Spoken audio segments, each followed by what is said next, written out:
Olá, muito boa tarde, ouvinte da Rádio Guaspamira 105.7, a voz de Maria irradiando a paz. Com muito prazer e alegria estamos aqui mais uma vez para levar até você um momento agradável, alegre e enriquecedor que é o programa Família de Caná. E esse programa só fica legal com a sua participação. Então, queridos ouvintes, não poupe esforços, interaja conosco através do WhatsApp da rádio 984546008. Dê a sua participação, dê a sua opinião, faça seus questionamentos, seus pedidos de oração. É com satisfação que nós procuraremos nos esforçar para sempre te responder. Hoje, com alegria, estamos recebendo mais uma vez, como de costume, toda primeira terça-feira do mês, o psicólogo especialista em dependência química, Dr. Cláudio Martins, que irá conversar conosco sobre o papo de maconheiro. É isso mesmo, né? Isso mesmo. Isso, papo de maconheiro. Como proceder com essa capacidade do dependente de nos envolver em seu universo? Agora são 12h16. Está no ar mais uma vez o programa Família de Caná, dessa terça-feira, 4 de fevereiro de 2020. Antes de dar sequência ao nosso programa, eu quero expressar aqui todo o meu sentimento à família de Dom Oriônio, à família orionita, e a toda a igreja que está no Maranhão, pela passagem do meu amigo, meu irmão, foi meu confessor, meu orientador no discernimento vocacional, Dom Enemésio Lazares, bispo de Balsa, lá naquele estado. O padre Enemésio, como era conhecido na época, foi jovem conosco aqui em Belo Horizonte, nos ajudou muito a conhecer e a amar Jesus Cristo e sua obra. O meu coração está profundamente sentido pela sua morte. Ele será sepultado hoje na catedral daquela cidade. Tenho certeza que a nossa terra vai ficar mais pobre e o céu mais rico de graças, pois foi um servo de Deus muito fiel, muito competente. Um grande abraço a toda a família orionita e os meus sentimentos. Boa tarde a nossa querida Aninha, também nossa amiga que está sempre aqui conosco na técnica. Muito obrigado. Boa tarde, Cláudio. Boa tarde a todos os nossos ouvintes. É um prazer muito grande estar aqui mais uma vez nesse programa abençoado, nessa rádio abençoada. Então, Cláudio, como é que é esse negócio de papo de maconheiro? Que história é essa? Isso aí foi uma ideia que eu tive, né? Que ao longo de muitos anos trabalhando com dependentes químicos, no meu consultório, na fazenda, eu comecei a perceber que os dependentes de maconha possuem o mesmo argumento para justificar o uso dessa substância. E eles usam esses argumentos com a família com uma certa frequência. E uma coisa que eu comecei a perceber também, né, é que as famílias não sabiam como argumentar, como conversar com os filhos em relação a isso.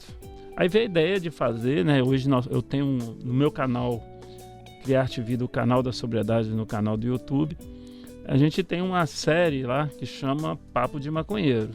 São vários vídeos que eu fui respondendo esses argumentos, e hoje nós vamos fazer um programa fazendo uma síntese desses 12 argumentos que o usuário de maconha utiliza, o dependente de maconha utiliza para justificar a continuidade do uso. E isso é um padrão? Todos são assim?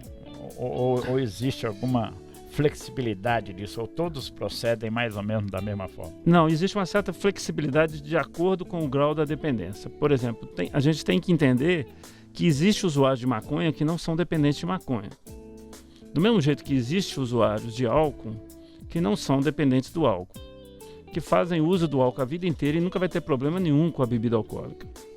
Assim acontece também com o usuário de maconha. Então, segundo as estatísticas recentes, né, que foi passado inclusive pelo Dr. Ronaldo Laranjeira, um psiquiatra, especialista nessa área, diz ele que as últimas estatísticas deu em torno de 30% a 40% dos usuários de maconha que vão desenvolver a dependência da maconha. Então, enquanto que do álcool, você lembra no programa do álcool, eu falei que era 10%. Então, existem algumas diferenças. Então, esses argumentos são muito usados pelo dependente de maconha. E não somente... Pelo usuário tranquilo, né? Não necessariamente o usuário de maconha. É só quando o cara já está envolvido de cabeça nesse trem, que já que não consegue sair sozinho. Isso, aí ele tem que se justificar, né? Isso é comum de acontecer isso. Ok? Ficou claro? Ficou tranquilo. E de onde vem essa forma de procedimento? Onde é que o maconheiro busca isso? Na verdade, o que acontece? A gente tem a mídia, que faz dá uma influência enorme. Tem os líderes, né, os ídolos dos jovens, que tem muitos que são usuários de maconha, que propagam esses argumentos, e a propaganda de boca a boca, né, a famosa propaganda de boca a boca, que o dependente vai passando um para o outro. Então a gente tem hoje, recentemente, uma questão que é dos países da Europa, né, e alguns estados americanos que estão legalizando o consumo da maconha. Alguns estudos mostrando alguns usos medicinais de algumas substâncias que existem dentro da maconha. E aí os jovens pegam isso como argumento, né, para justificar o consumo. Esses argumentos, eles têm validade ou só mídia? Praticamente é só mídia. Na verdade, cientificamente, né, a gente tem poucas comprovações do uso medicinal da maconha, do uso de algumas substâncias da maconha, que é bem diferente do uso da maconha. Então é exatamente isso a ideia do programa. Aqui deixa eu fazer uma pergunta agora intrigante para você.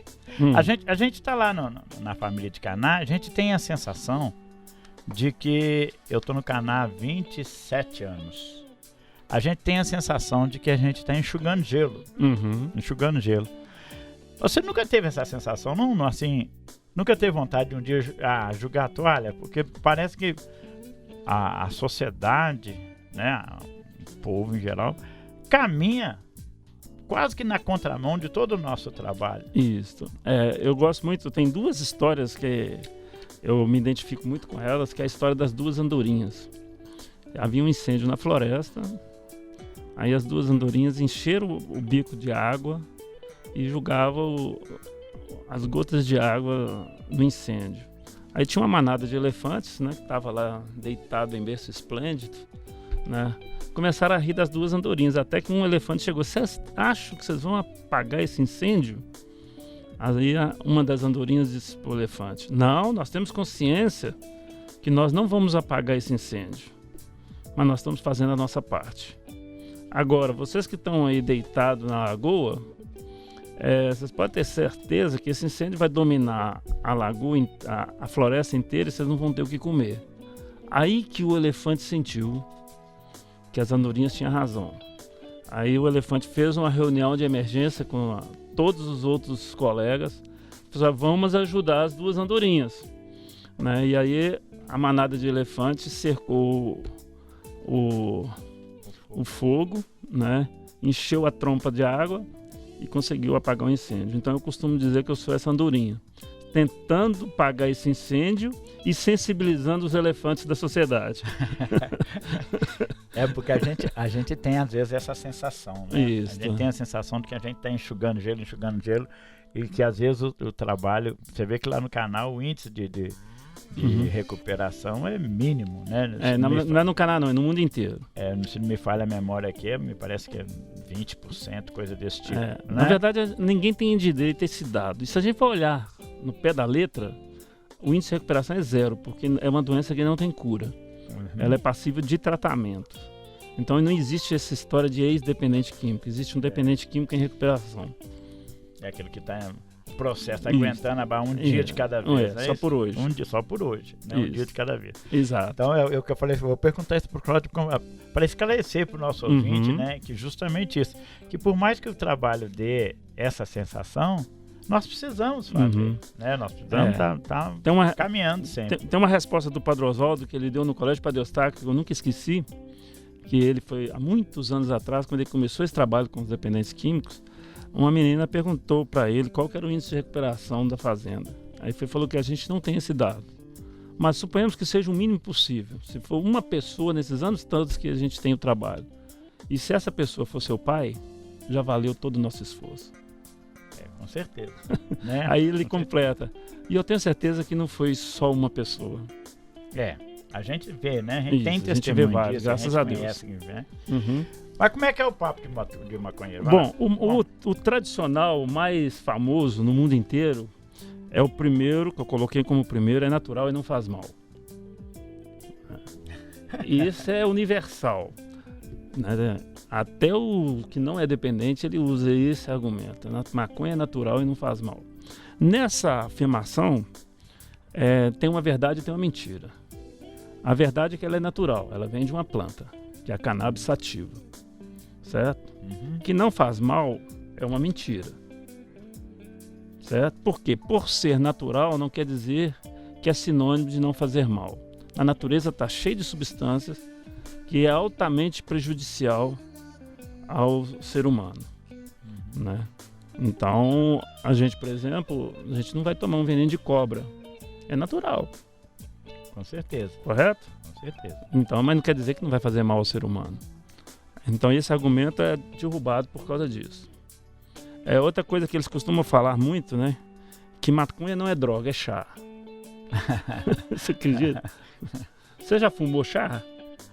De jeito nenhum, né? Então, na verdade a gente toma chá, né? Chá de mate, chá de erva cidreira, chá de camomila, etc. Mas eles usam para tentar romantizar o uso da maconha, eles costumam diferenciar que maconha é natural, né, enquanto que as outras são químicas. Eu pergunto para vocês, o que a gente respira? Ar. Oxigênio. Oxigênio, que é O2. Correto? Com certeza. Então é uma molécula química. É um elemento químico. Um elemento né? químico. Um elemento químico. Não tem jeito, na vida não tem jeito de você ficar livre de nada que não seja químico. Tudo tem Quando nós químico. estamos tomando água, nós estamos tomando H2O. Tudo é químico. Né? Então a substância, a maconha, na natureza, ela tem 421 produtos químicos diferentes. Então, maconha não é droga, é chá. Droga é meu time, né? Droga é nosso time, o time é o Cruzeiro, né? Não, né? Bom, então o que a Organização Mundial da Saúde define droga? Droga é toda substância natural ou sintética que, ao ser introduzida no organismo vivo, altera o funcionamento normal desse organismo. Tem que ser muito ingênuo. Organismo vivo não quer dizer só humano, né? Não, qualquer organismo vivo. Né? Tem que ser muito ingênuo achar que a maconha não altera o funcionamento normal do nosso organismo. Então, cientificamente falando, não tem sentido você dizer que maconha não é droga. O terceiro argumento que eles usam muito. Mãe, mas não é possível que a senhora nunca ouviu falar que maconha faz menos mal do que o álcool e o cigarro? Comparou 6 com meia dúzia. Aí falou assim, aí a gente tem que entender, primeiro, porque isso teve um estudo científico que a Organização Mundial de Saúde publicou, mostrando que realmente, fisicamente falando, a maconha faz menos mal ao nosso corpo do que o álcool e do que o cigarro. Mas só que nós não somos só um físico, nós não somos só um corpo, nós somos uma mente, uma inteligência, nós somos seres sociais que vivem em sociedade e nós somos um ser psíquico. E aí a gente começa a perceber que, por exemplo, a maconha altera, a gente considera a maconha como uma droga motivacional. Porque o cara começa a fumar maconha, ele não dá conta de trabalhar mais, ele não dá conta de estudar mais, à medida que vai desenvolvendo a dependência. Então, socialmente ele começa a se isolar. E aí, quando a gente leva em consideração que o ser humano é mais do que uma cadeira, mais do que uma matéria, né? A gente começa a perceber que, nesse aspecto, por exemplo, estudos hoje no mundo inteiro mostram que a maconha ela pode desencadear um processo de esquizofrenia, principalmente se o dependente ele tem na história de vida da família pessoas que desenvolveram este quadro, esse transtorno mental.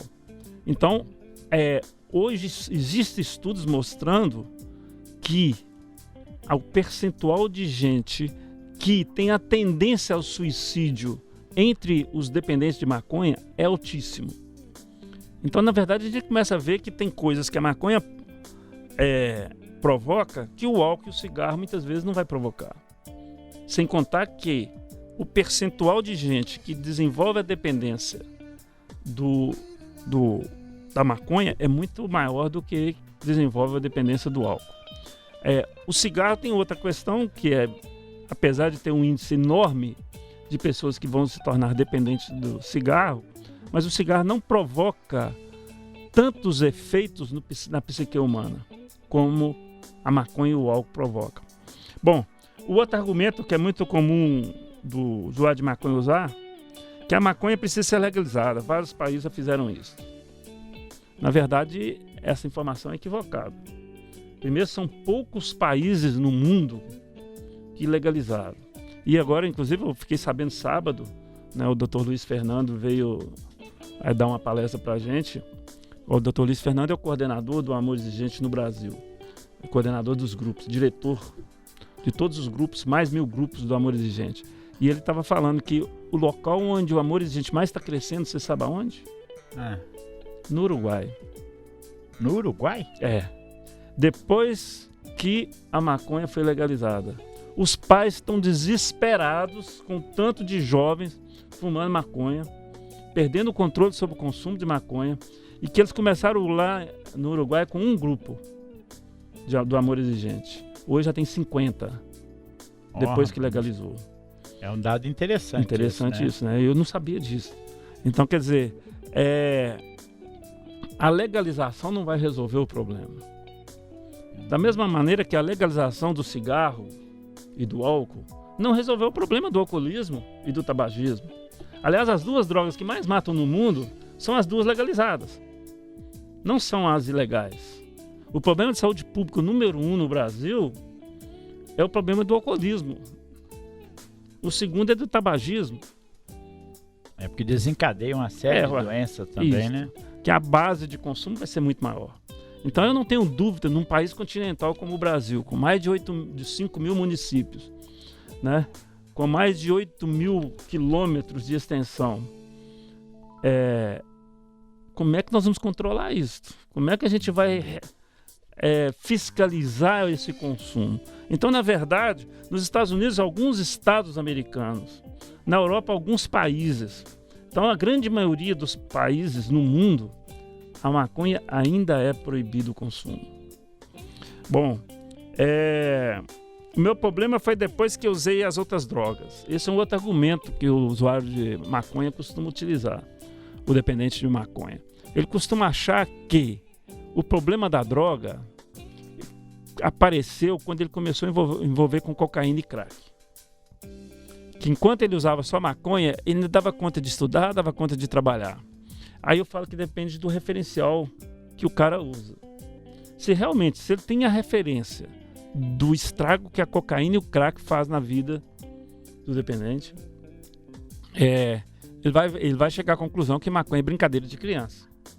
Mas se ele pegar como referência o colega dele que fumou com ele lá quando ele tinha 14, 15 anos e que pulou fora, e como é que um está e como é que o outro está, ele vai ver o estrago que a maconha fez na vida dele. Certo? Outro argumento que estão usando agora, eu até costumo dizer que a maconha foi promovida para maconha natural, ela foi promovida para maconha medicinal. Né? Teve até recentemente um caso na justiça aí, né? Principalmente as mídias as mídias que tem o dedinho do demo, colocou isso aí como, né? Que recuperou, que ganhou na justiça o direito. É uma grande diferença entre você pegar uma planta, pesquisar ela, fazer estudos, certo? Descobrir que nessa planta tem 2 substâncias químicas nela que pode ser úteis para melhorar um quadro clínico de uma pessoa que está passando por algum problema de saúde, extrair essas 2 substâncias, que é o canabidiol e o THC, que é o tetraidrocannabinol, que extrair essas substâncias para ser prescrita por um médico, por um especialista, para resolver um problema de saúde. Isso se passar que qualquer remédio é droga, né? Exatamente. Qualquer remédio é droga. Exato. Por isso que chama drogaria. Isso, exatamente. É? Você já aprendeu isso, mas né? Mas a gente não usa indiscriminadamente remédio. Não. Né? Não usa e não deve ser usado. E o correto é usar para resolver um problema de saúde. Depois que você recupera a saúde, você tem que parar de tomar. Exatamente. Não é isso? Com certeza. Aí o que acontece? Isso não tem nada a ver com um garoto de 17 anos, de 15 anos, saudável, sem nenhum problema de saúde, física e mental, compra um baseado por R$5, só Deus sabe o que tem nesse baseado, porque não tem nenhum tipo de controle de vigilância sanitária, né? Eles misturam tanto de coisa na maconha para diminuir o custo da maconha e aumentar o lucro do comerciante. Então o que acontece? Vai fumar a maconha. Então toda substância que é fumada, certo? A combustão vai produzir o alcatrão, vai produzir o gás carbônico, que é o CO2, e vai produzir o monóxido de carbono. Então o jovem que está fumando maconha, do mesmo jeito que o cigarro também vai fazer tudo isso. Ele está absorvendo, além do THC, que é o efeito psicoativo da droga, é por causa do THC que ele vai ficar de olhos vermelhos, com a voz pastosa, com aquela preguiça danada, e vai ter aquela larica, que vai comer tudo que tem na geladeira. Se pudesse, você comia a geladeira também. Então, não tem nada a ver com o estudo científico mostrando que tem duas substâncias que podem ser úteis no tratamento de alguns casos clínicos.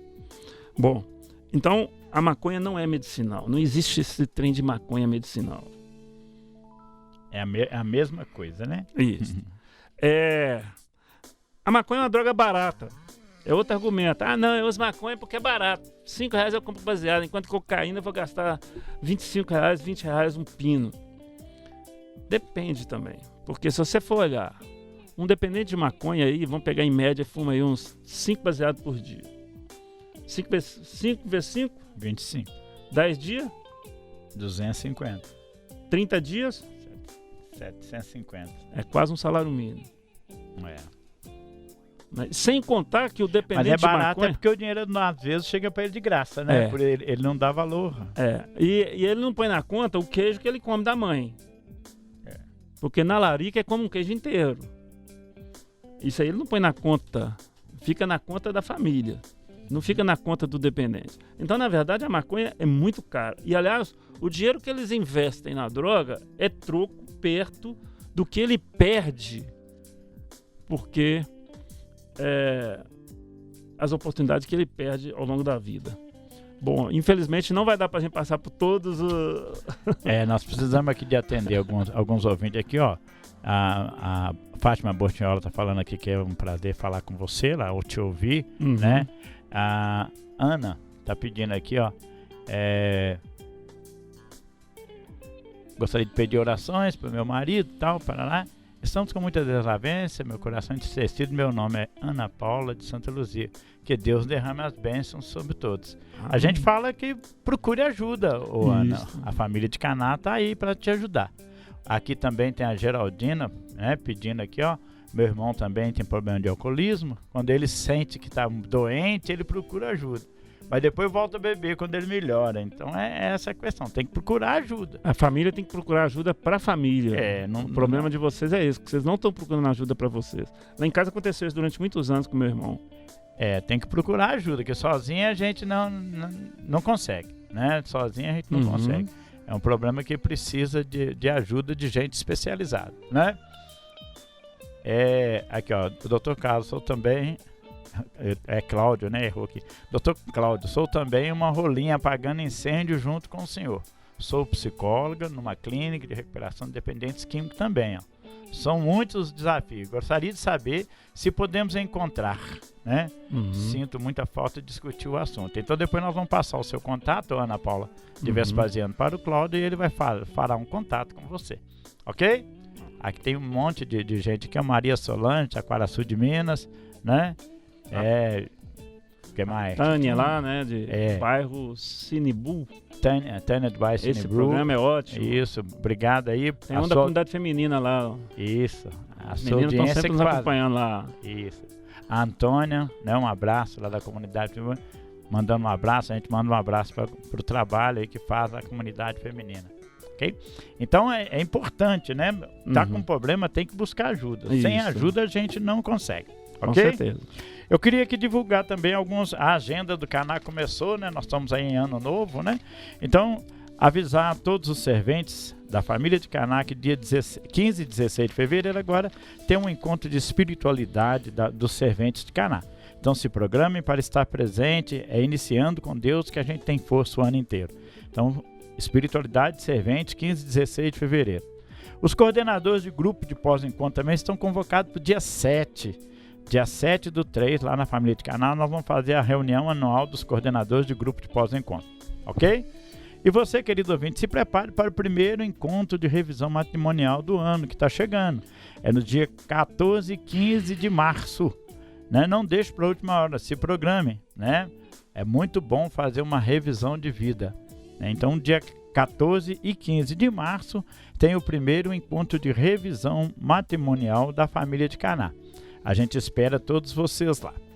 Então, doutor Cláudio, as suas considerações finais, então, para a gente encerrar o nosso programa? Eu acho muito importante, né, a gente que está vivendo essa realidade, eu acho que todas as famílias estão vivendo, que a gente possa se dedicar, né, se preparar para enfrentar essa realidade.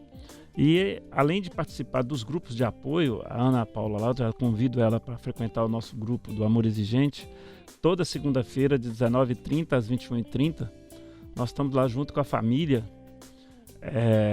participando, né, das reuniões. Eu estou lá coordenando o grupo, eu com a Ana Lúcia e vários outros voluntários. Seria um prazer muito grande conhecer a Aline, né? Mais uma andorinha aí nessa. A Aline está perguntando lá, se a pessoa que faz uso da maconha é possível usar um cigarro apenas no dia. Se não for dependente, sim. Agora o grande problema é que a gente só vai saber se é dependente ou não, sei lá, experimentar. Essa é a ignorância que quer morrer com ela, que eu não quero saber se eu sou dependente ou não. Eu falo para meus filhos, você não precisa tomar um tiro para saber que tiro mata. Né? E é importante também, né, estarem fazendo leituras. Né? A gente tem o livro Preparando Seus Filhos para a Vida, um guia para os pais, que é de minha autoria, e o outro lado da droga, que são textos que eu falo sobre a família e sobre o dependente. Aqui a gente não fala de drogas, a gente só fala sobre o outro lado da droga, que é quem usa e os dependentes que de alguma maneira financia o dependente. Isso. Então assim nós vamos encerrar mais um programa. Infelizmente a gente não consegue responder todo mundo aqui, né? Maria Augusta, Eliane Cristina, Ana Paula, Aline, um monte de gente que fez um contato aqui conosco, mas o nosso tempo é curto, a gente tem que cumprir o horário aqui, né? Então assim encerramos mais um programa Família de Caná. Nós convidamos você, querido ouvinte, a estar conosco novamente na próxima terça-feira, 12h15. O Dr. Cláudio está aqui toda primeira terça-feira do mês, né? Então se programe sempre para ouvi-lo. Né? Nessas ondas da Rádio Santa, a Rádio Gospel Mira, que é a voz de Maria irradiando a paz. Nós agradecemos, Aninha, os trabalhos técnicos, o apoio, né? A amizade conosco. E Nossa Senhora de Caná, rogai por nós, que sempre precisamos de vós. Amém. E desejamos a todos, então, saúde e paz.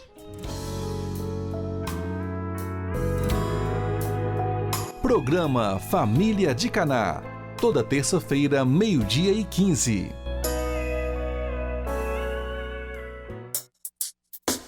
Abra o seu coração, venha louvar, Gospel Mira.